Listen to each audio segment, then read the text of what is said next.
Pokrovsk, 5:42 a.m. In the light gray fog, Ukrainian UAVs suddenly spotted a huge Russian armored convoy approaching.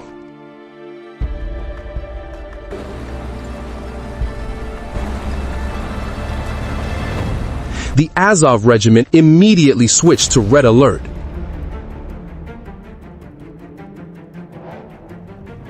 The M777 howitzers began to roar. HIMARS tore through the sky. Suicide UAVs plunged down like steel arrows. And then, the entire Pokrovsk battlefield was engulfed in a firestorm.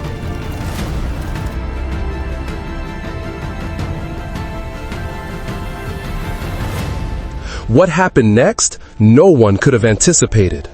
5:42 a.m. A series of unusual signals appeared on the UAV monitoring screen at Ukrainian headquarters.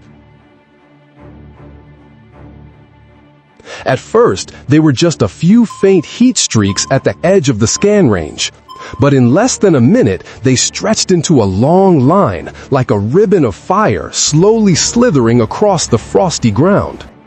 The UAV operations team immediately launched 2 additional medium-range reconnaissance drones. The images were clear. A Russian armored column was advancing in marching formation. Analysts quickly identified the moving steel as T-90M Prorив tanks, along with numerous BMP-3 infantry fighting vehicles.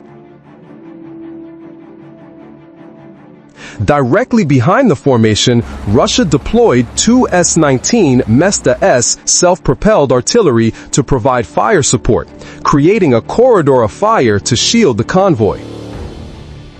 More notably, the convoy's speed was steady, with no attempt to conceal its feet signature, a sign that Russia believed it was moving in a completely safe zone. Azov soldiers were ordered to maintain radio silence. No one fired a shot. No one moved from their positions. The entire frontline area fell into a state of tactical freeze. An officer monitoring the screen said only one short sentence. "They're moving faster than expected. This isn't a patrol, it's an attack."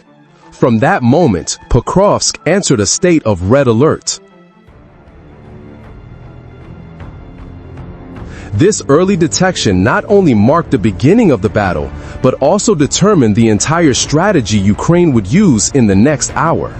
At 6:57 a.m., as the Russian convoy entered the ambush zone, Ukrainian artillery immediately launched the first counterattack. The M777 155mm guns continuously rattled, firing shells straight at the enemy's spread-out formation.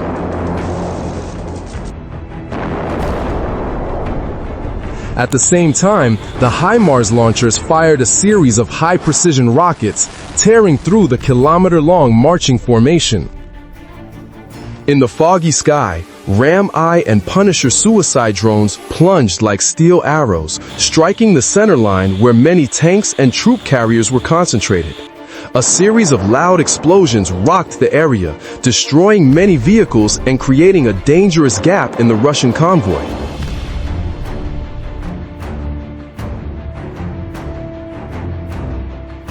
At 7:12 a.m., instead of retreating after Ukraine's surprise attack, the Russian army immediately increased its firepower with unprecedented intensity. The 152mm Gyatsynt S guns began to roar behind the front lines, firing heavy rounds at Ukraine's defensive positions. Shortly thereafter, the Tornado G rocket artillery system launched dozens of missiles into the sky, creating streaks of fire that tore through the air. From above, Orlan 10 reconnaissance UAVs circled, attempting to locate Ukrainian artillery and UAV units to adjust their firepower.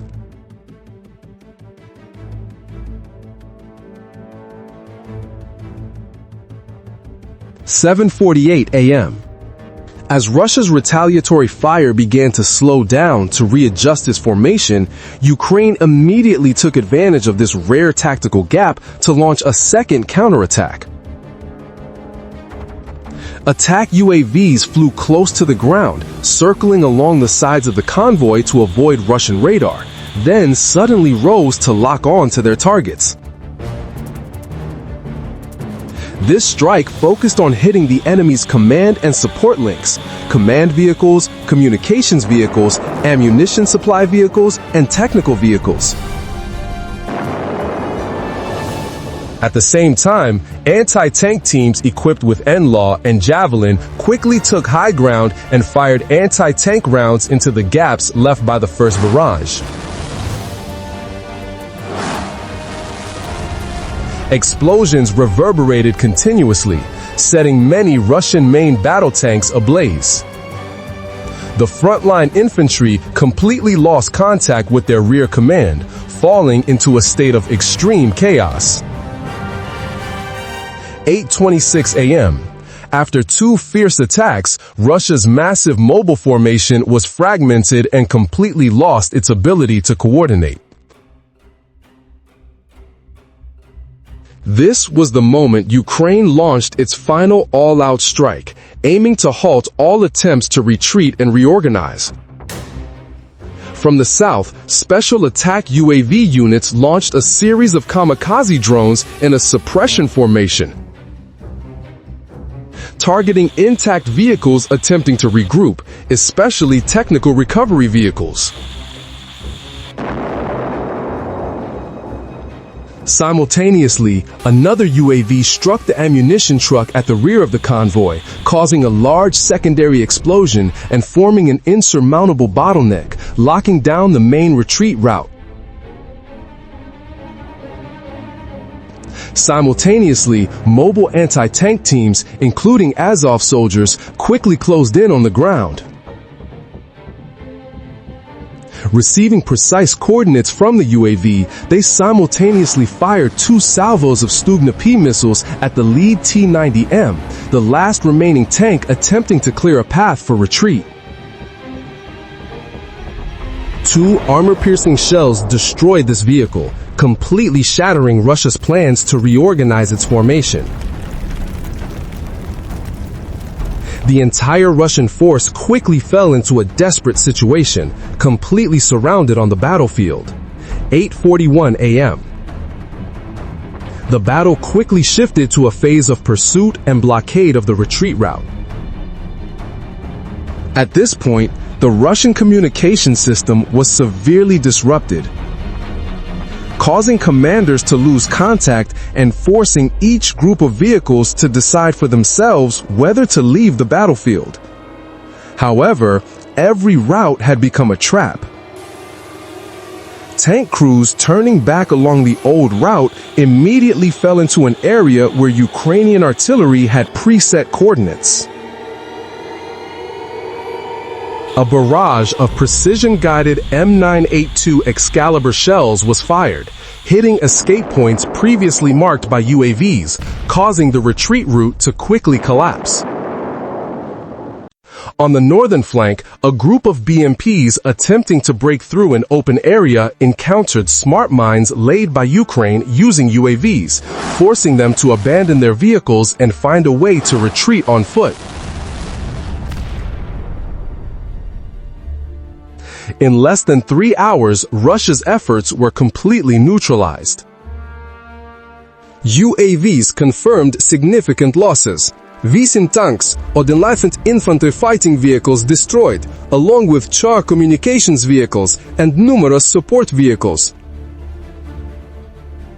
Over 40 Russian soldiers were wounded and 12 killed. The remainder of the convoy was forced to retreat deep, leaving Pokrovsk entirely under Ukrainian control. But the significance of this victory extends far beyond the local area. As Ukraine faces overwhelming firepower from Russia, international support continues to be vital. Recently, French President Emmanuel Macron and Ukrainian President Volodymyr Zelensky signed a landmark letter of intent. This document paves the way for Kyiv to purchase up to 100 Rafale fighter jets along with a range of other modern equipment, notably the new generation SAMP-T Mamba air defense system and attack reconnaissance UAVs. Mr. Zelensky called this a historic agreement, as this cooperation package is not just a routine arms deal. It represents a long-term strategic commitment between the two countries to ensure Ukraine's security. The addition of 100 Rafale fighter jets, bringing the Ukrainian Air Force closer to NATO standards, combined with the advanced SAMP/T air defense system, will help Ukraine significantly increase its airspace control, defense, and long-range strike capabilities. Amidst Russia's increasing pressure on fronts such as Donetsk, Zaporizhia, and Kharkiv, France's support not only addresses current needs, but also creates a solid defensive foundation and deterrence capability for Kyiv in the years to come. The victory at Pokrovsk is therefore not just a success in a local battle. It is a sign that Ukraine is entering a new strategic phase: more effective defense, more flexible counterattacks, and gradual modernization thanks to strong support from allies. While Russia attempts to use firepower to clear the way, Ukraine, with its fighting spirit and increasingly superior technology, is proving that steel gates like Pokrovsk will not be easily conquered. Glory to Ukraine!